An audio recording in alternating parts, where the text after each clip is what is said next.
thanks for stopping by. We're going to go ahead and do a pretty long video here today.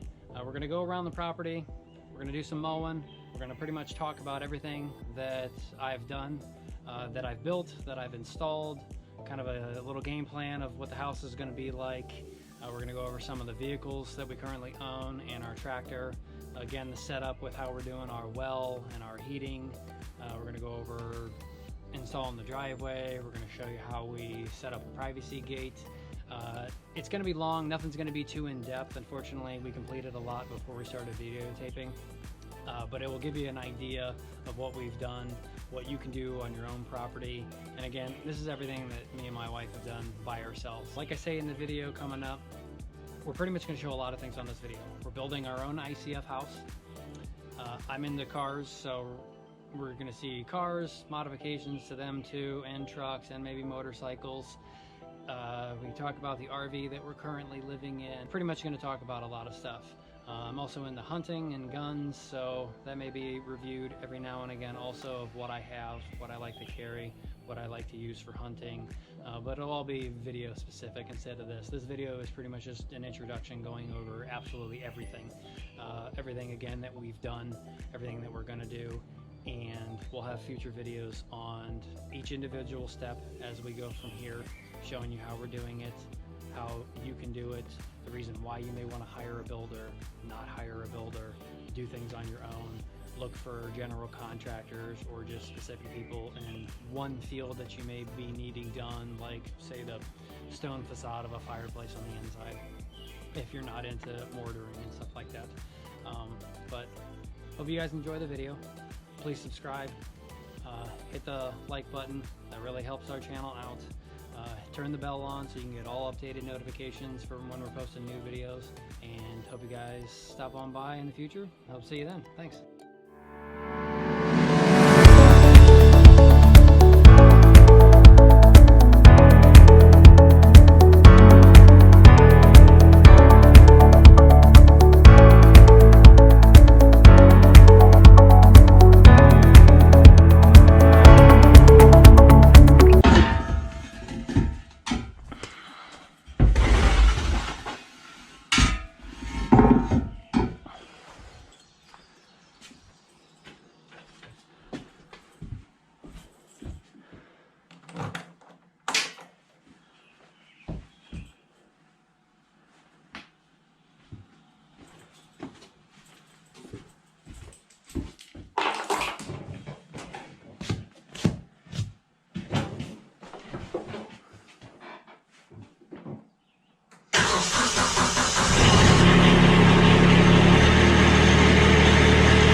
see, we pulled the Kubota tractor out.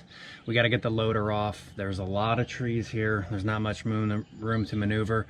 So when we get this loader off, it's going to allow a lot more. As you can see, it's pretty easy. You're just lifting the bucket up, dropping the stands, and then there's 4 quick connects on the other side. That's pretty easy just to pull. They are a little greasy, so it's easy to go ahead and clean them all up, and we can go ahead and get started.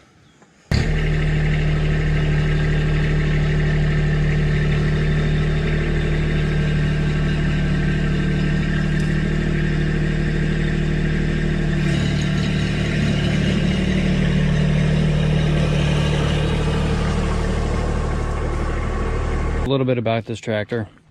It's a 2019 Kubota B2601. It is a compact size that's decent for this property. The only issue that I have with it, you have to take the loader off because, as you can see, we've got nothing but trees all over the place. You can't get in between a lot of these trees anyway. Not even here, obviously. You need to get a weed whacker or a hand lawnmower. But one of the issues right about now during spring, the ground is very soft. So this thing, I believe, weighs almost 2,000 pounds, maybe a little more with the loader on it.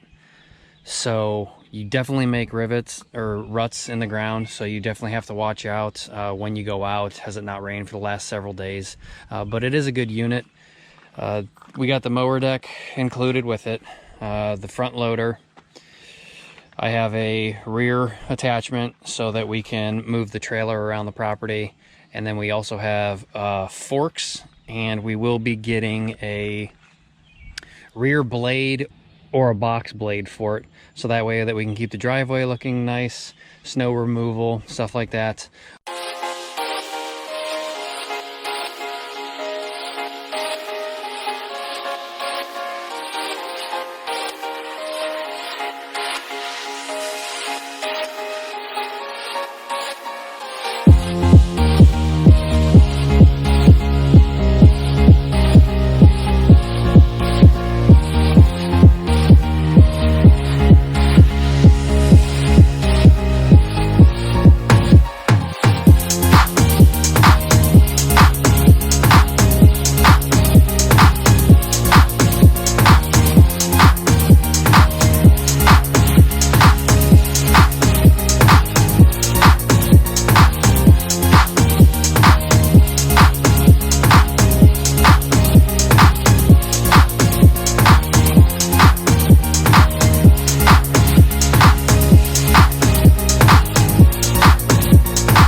Well, all done with mowing. We pretty much did the entire property. Where we live, it's 5 acres total, but It's 4 acres where we live on the lot here. Pretty much a giant rectangle. And then we have an additional acre that runs down all the way past these people's houses, pretty much almost a half of a mile down there. It's only about 33 feet wide, so it's pretty much pointless, but it's ours. The thing that we love most about it is that this property was entirely virgin. No one's ever lived on it. In fact, if you look right here where we never mow, if you can imagine when we bought this property, all of this being about 6 foot, 7 foot high over all of this. There wasn't any room to see anything. You couldn't drive in here at all. It was completely impossible, but it was beautiful. It's quiet, it's secluded, it's exactly what we wanted. If you look out here, we have over 1,000 acres across the street. Nobody lives there. It's just farmland. That patch of woods right there, I believe we've been told it's over 100 acres, and it's solid too. No one's ever lived there. But we own pretty much from that other side of those trash cans to that for sale sign right there. The frontage is about 300 feet, and we're almost 600 feet back, which gives us, like I said, just under 4 acres. Things that we've started doing to the property, obviously we went ahead and got a mailbox.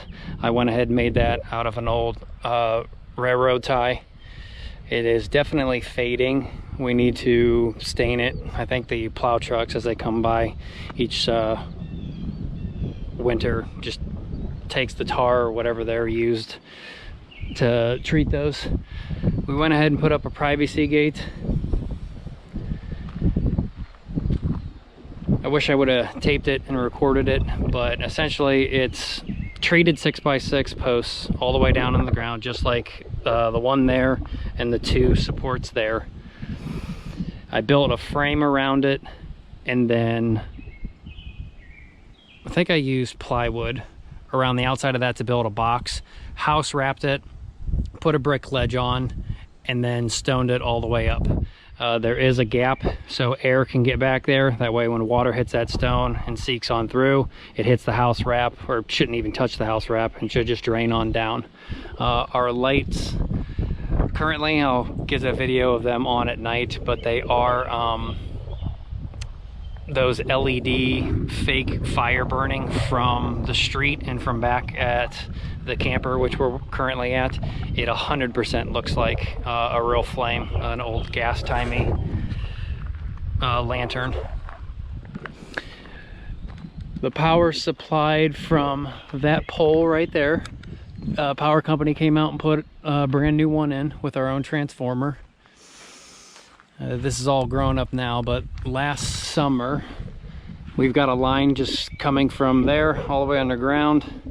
It's going up into that first pole, branching off, going back underground up to that pole. And then we also ran a second line. I don't know if you can see it from there, but we've got a secondary line right there, and that's again tied together and runs over to this side too. This summer, actually maybe this week sometime, I'll go ahead and put some outside receptacles there and on the other side, tie it into the box. There's a GFI 120 volt outlet out there in the box, and that way this Christmas we can go ahead and wrap these poles on both sides, or all of the posts if we want to, in Christmas lights, and go ahead and make that look a little bit more festive. If you notice in here, the black tarp is up. That's per code, per the county. Our septic system is going to go in here.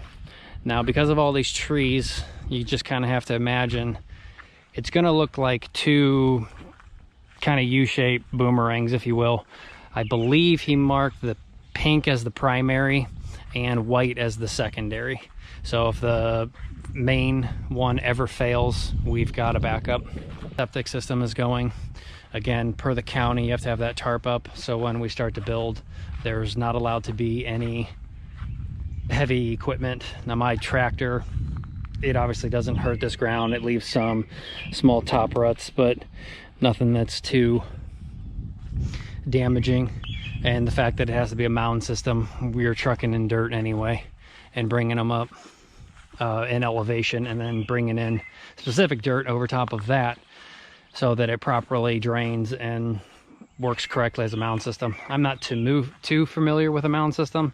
I know how to do a leaching field, but since we are going uphill, in fact, I know it can't show it on camera, but I mean, even in person, the driveway looks pretty straight, but just from the front of the trailer out to the street, there is a 44-inch drop. And I believe it's about 240 feet back from the street to the camper. These are our Fox blocks. These are just the 6-inch straights. These are going to be used for the basement. Most people, I think, for basements end up using 8-inch, whether it be with ICF blocks or with just poured concrete.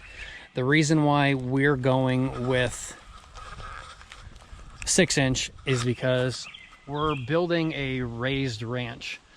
Like I said before, the property is pretty wet 8 months out of the year.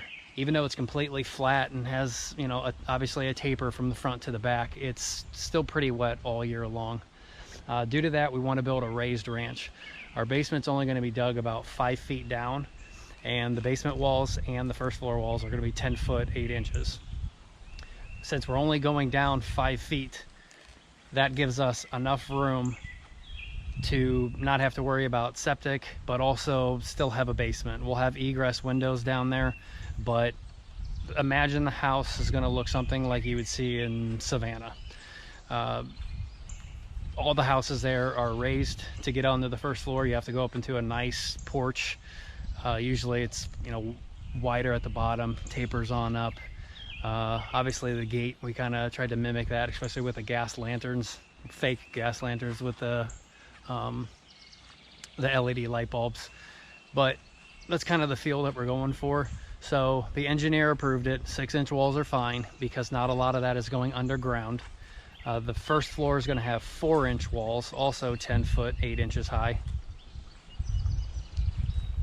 And with a proper concrete mix in there, there should be no problem using 6-inch, tapering down to 4-inch.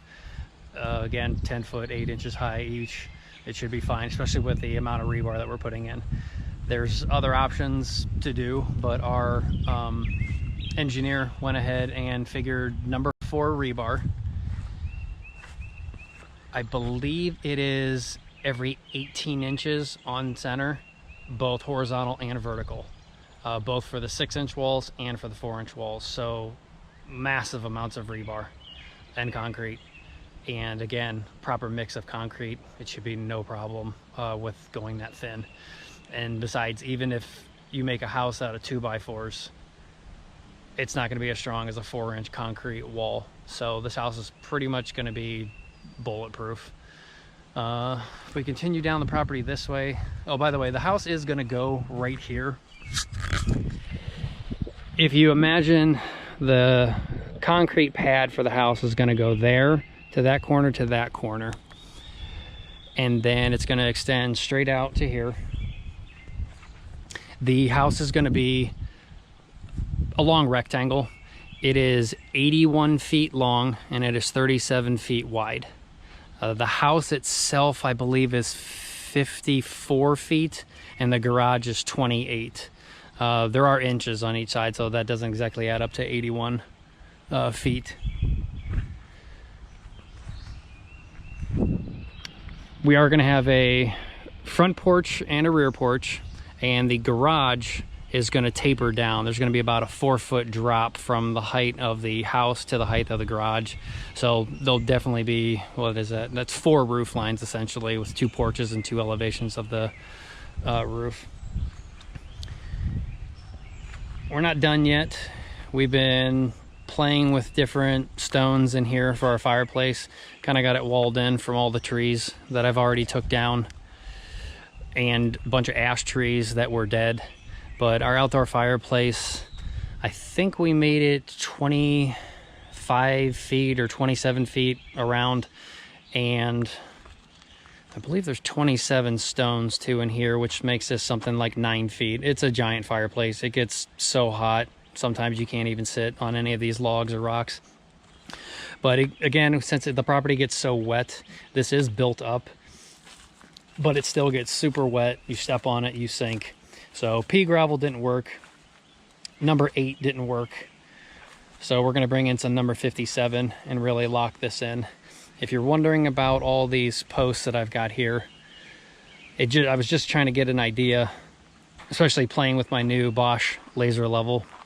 This 4x4, the top of that is the same elevation as that one, and all the way back to here. So there's no way we're gonna bring in that much stone of 57. As you can see, I believe this thing right here is already 7 inches thick. You're about another 4 or 5 inches off the ground. So that would be a massive amount of 57 to bring in here to make it completely level. We'll probably still do somewhat of a taper, but at least these boards give me an idea of when I start trucking the stone in, that we'll start here, taper it down a little bit. But I think 57, like the driveway, just locks in solid. You don't have to worry about stepping on there and sinking, which just can be a pain in the butt. I built this shed here from scratch. Pretty much just bought all the wood, made my own trusses. It is 2x4s, 7 foot high on the inside, and I believe 15.5 total.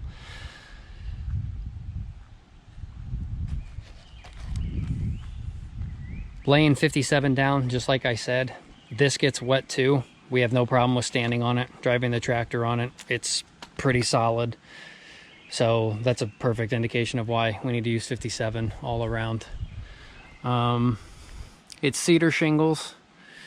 It does have plywood up first, or I'm sorry, OSB walls first, and then I went ahead with this LP smart siding. They're 4x8 sheets. They kind of look like, I believe you call it T11. Just 2 windows on that side, which faces the sunrise, gives plenty of light. But we do have power running on an extension cord currently right now out here, which it's not turned on, but plenty of room to go ahead and fit the tractor in it. We have 2 storage lofts.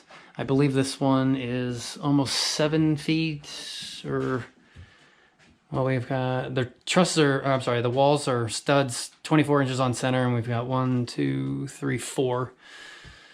And that one over there is only 24 inches wide, since it's only one stud to, or the front stud to a back stud. But a little bit of gas storage, other miscellaneous stuff up there, miscellaneous house stuff up there, extra insulation. I did start to insulate this only on that wall first, which is why it has the OSB up. It pretty much gave me a nice place to put all tools, lock screws into, hang everything from. The floor is not insulated, so there's no reason to fully insulate this one day. I doubt I'll ever fully put like a gas burner or anything out here, but if I did want to insulate the back walls, insulate the side wall here, insulate the doors, and if I even insulated the ceiling, it could be somewhat warm, but I'd never be able to take the floorboards out and insulate down there. It is pretty stout. The tractor is sitting on 2x8s. They're 16 inches on center. I have a center and 2 side 4x6s, and those are sitting on 57 stone, buried about a foot down, and then there is a solid cinder block sitting under the front, the middle, and the back. So 9 posts essentially. So front, middle, back, front, middle, back, front, middle, back. No code was needed for this because it's under 200 square feet. But again, I've got a 2x8 box frame all the way around, 2x8, 16 inches on center, and then 3/4 inch plywood nailed and glued. So for this tractor, like I said before, weighing almost 2,000 pounds, it hasn't moved. There's no divots in between.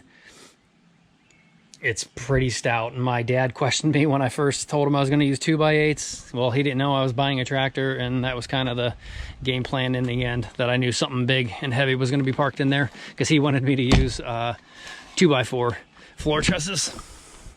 Like I said, we do have power out here, so we do have a bug light, which seems to help. As you can see, it's only been warm for about a week or so, and it's nothing but mosquitoes, which help greatly, because with everything being so wet for so long, the mosquitoes out here are just, they're horrendous. That's what I mentioned earlier. Those are bolted on front forks. You just slide them onto the front bucket, lock them down, makes it for perfect forklift to pick up things. You can lay several logs in a row that aren't too heavy. Tractor picks it up fine. I think Kubota has that tractor at something like 1,600 pounds lift. I don't think that's accurate, or I may be quoting the wrong number. I've tried to move things that I thought would make it. It's not so much that the loader couldn't handle it. It was more, there was nothing on the rear end, so the front would tip, the rear tires would come up. I did try and minimize that as much as I could. I went ahead and got antifreeze from, I think, Menards. They were only like $1 a piece, and I ended up buying 30 some gallons. Online it says how much you can put in your tires for what I have, and I don't think I used all 30. It may not have been a total of 30, but it's perfect because you're putting in a bunch of antifreeze, not water, so it doesn't freeze in the winter.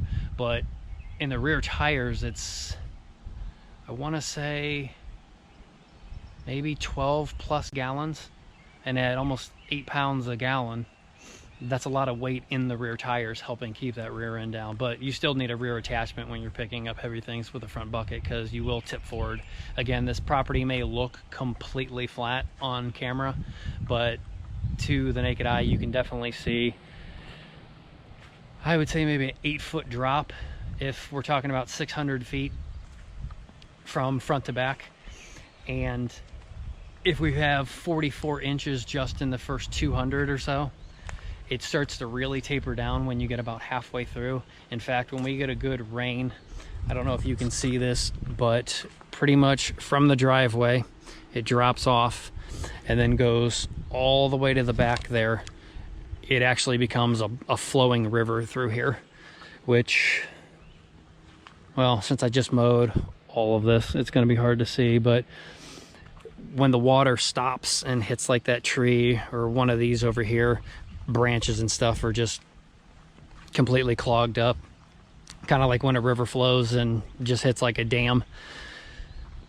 Right now, since we're still in spring, we can't walk back in just this area here. I want to say this is 50-60 feet wide by, oh, probably 50, probably 40-50 feet deep.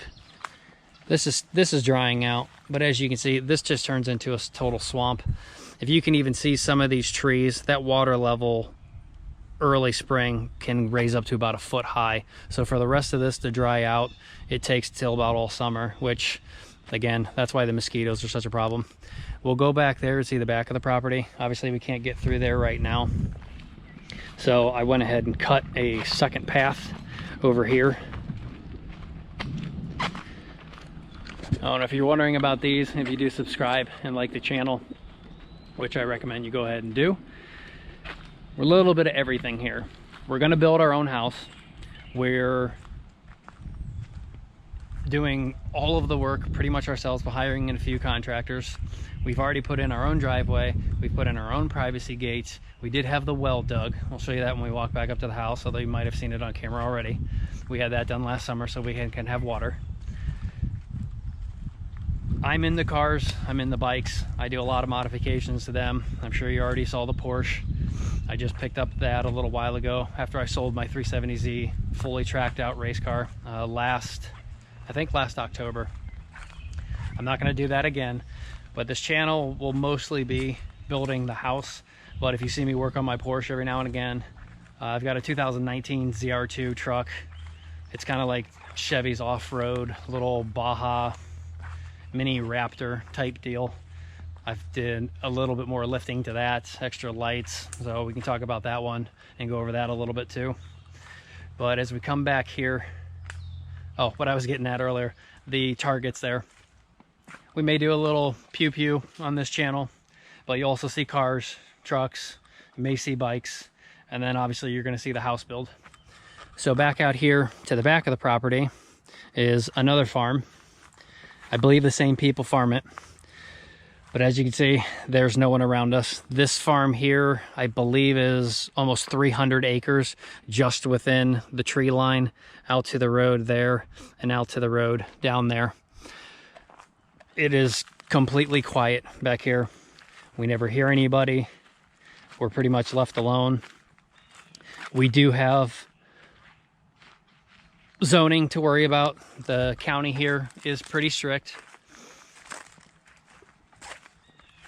Unlike, I think, 2 or 3 counties up the road, they have nothing. If we moved up there, we could have built whatever we want. No one would have come out and inspected it, but that's not how we do things. It's nice to have a zoning permit and a building permit and a building inspector to come out and be like, you know what, I don't like the way you did that. Your engineer did it good enough this way, or maybe not enough that in another way, so go ahead and change that. I'm completely fine with that. I have built things, like I said, the shed myself. I know how to do a lot of stuff, but I'm not an expert on anything. I can do pretty much a little bit with everything, but I'm always going to resort to somebody with a degree, somebody with somebody who's pretty much just smarter than me when it comes to it, so I have no problem talking to them about it. That's the back of the water. So again, kind of impassable right now. It's nice to see deer back here. They trek through and go right up to the back of the camper, which I do hunt. So back again to talking about sometimes, you know, little pew-pews. But we could talk about that. Just want to show you this one more thing. Like I said, we all have almost a half of a mile. We own from that tree line corner where I popped out all the way down. I think it's 1,700 plus feet total to that tree line down there. That little sliver of land that I was talking about. We hate it. We're never going to use it. It's 33 feet wide, starting from the back of that property next door where the house got torn down. And then it goes another, well, 1,400 feet, since we own 300 frontage here. 33 feet by 1,400. Unless I can get my tractor in there, take out thousands of trees and clear a path to do about a quarter-mile shooting range, there's really no point in using it. So we may only own technically 5 acres ourselves, but when everyone on the street has roughly 5-acre lots and there's nothing in front of us and nothing behind us, it's perfect. We just cross our fingers that it'll never sell, it'll never be developed, because that would be a major bummer, since this is why we bought it. We wanted a fully wooded lot with no one around and just completely and utterly quiet. So if we head back into the property, I don't think there's much more to show you except for the well. If you guys are interested in the camper too, I can go ahead and do a video on that. It's not the greatest camper. We've had a lot of problems with water. We've had a lot of problems with the furnace. The other day we just had a problem with the air conditioner. Luckily I was able to fix all of them.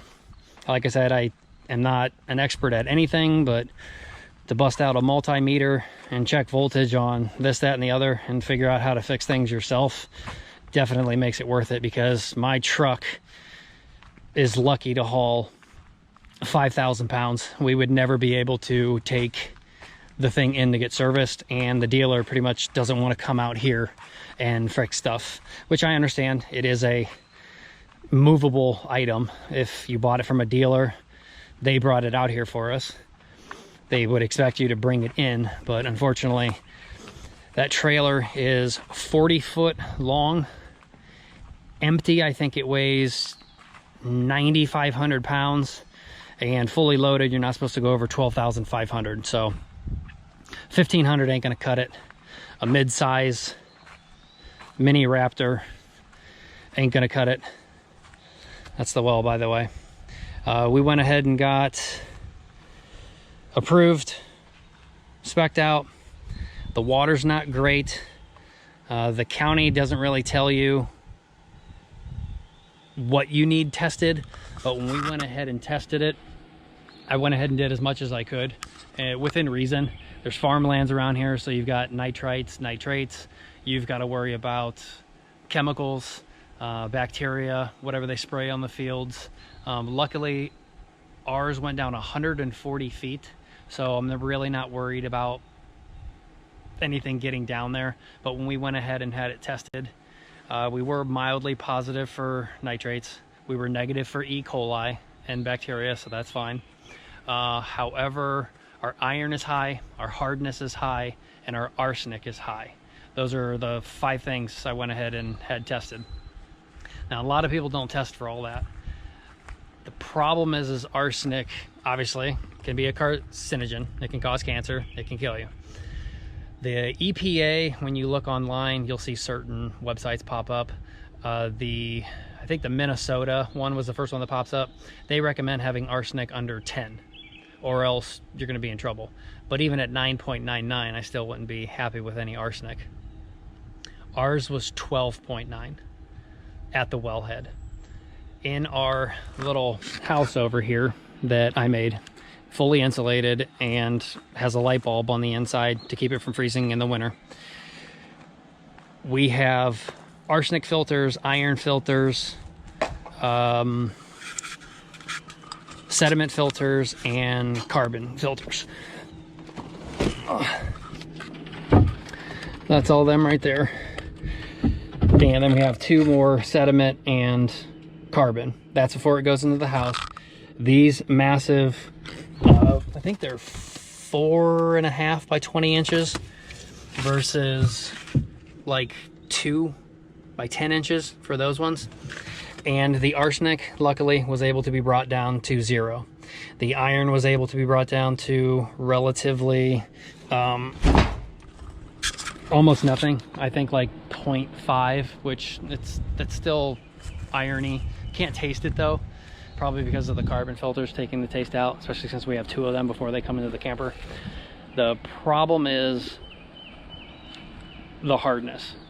Again, the arsenic taken to 0, the iron we've done, but the hardness, if you look online again, they say hardness is 200 or more. I don't know what that's measured in parts per million or whatever. If you can get down to 100, you're doing good. Ours, unfortunately, is 488. So we have all the kidney stones that you could wish for. We don't drink the water. We only shower with it. We still buy bottled, and we have a Berkey filter that we can pour the well water into, which doesn't help the hardness out, but it does help out more with filtering that much more. Since the Berkey filter, we have the carbon blocks up top, and we also have the chemical filters down below, which if you were drinking city water, takes out like chlorine and fluoride, stuff like that. But it's an activated alumina filter. That's what you need for arsenic. And it does arsenic, I think arsenic 3 and arsenic 5.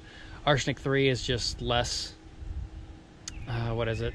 Not less atoms, but less parts of it that make it smaller than arsenic 5. Oh, that's gonna drive me crazy now. It's not ions, it's not isotopes. It's something, it'll come to me later.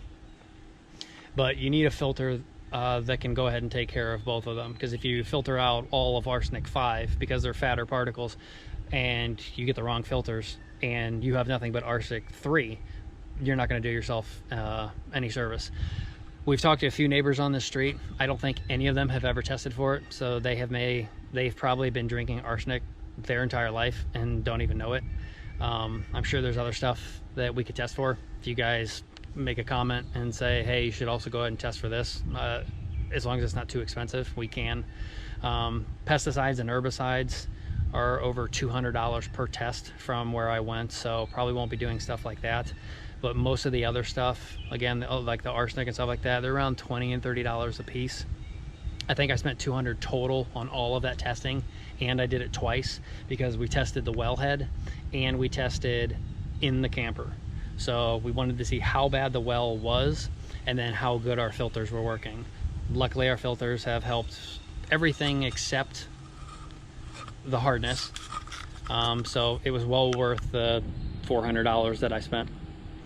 If you notice this, we do have a trailer. We do have water on there. That is our local water source. They charge us $12 for every 1,000 gallons you get. That's nice because there is chlorine in it. It doesn't have any major elements, but that is perfect to use, that I hook up gravity fed to a power washer, and we can go ahead and we can go ahead and wash the cars. I think we can talk about these for a second. That's my wife's 2019 GMC Terrain Blackout package. Looks pretty sharp going down the road. Not the greatest car with the 1.5 liter turbo. It's a dog. That is my 2010 Cayman S, 3.4 liter direct injected. A lot of goodies that we can do to it. Like you see, we already done the wheels, replaced the brakes, rotors, exhaust, intake, but there's some more things to come. The ZR2, like I said, just kind of lights everywhere. Lifted it a little bit more from the factory. We've got front lights here, ditch lights, and a massive 19,000 lumen LED spotlight, or light bar if you just want to call it that. Yes, that does say Canyon. The Canyon and the Colorado are the same. Somebody was selling it. It was dirt cheap, so I went ahead and picked it up because I'm not paying $900 for the factory light bar when I can pick up that for like $200 for someone on a Canyon who didn't want it. The rear is not lifted. The front is only lifted, I think 5/8 of an inch or something, or 1 inch total, but it's a 5/8 inch spacer up there. Still rides factory. The shocks are amazing. They're those aftermarket Multimatic shocks that I believe Multimatic has developed shocks for race teams. I went and got 32-inch wheels up from the factory, like 30.5 inch. Which is actually the factory tires off of a Jeep Wrangler, which means you can get all 5 of them for pretty much free, since Jeep Wrangler guys will go up to 33s or 35s and they don't want their OEM tires. I can't go any bigger. I did not want to cut anything in here, which you have to do, not to mention I like the mud flaps. They help a lot. Back in the back, we have the 5th wheel taken out from underneath, mounted, and a high lift jack. That gives you a little bit more clearance from the back, because when you have that rear tire right there, where that rear bent piece of metal is, pretty much takes away all of your rear clearance, and you bottom out. Obviously, when you go trailing, you have to take that off. I don't think there's much more to talk about or show you on the property. Next installment, like I said, we're breaking ground this month. House is gonna go right in from that corner to that corner and all the way down. We'll get started on that shortly.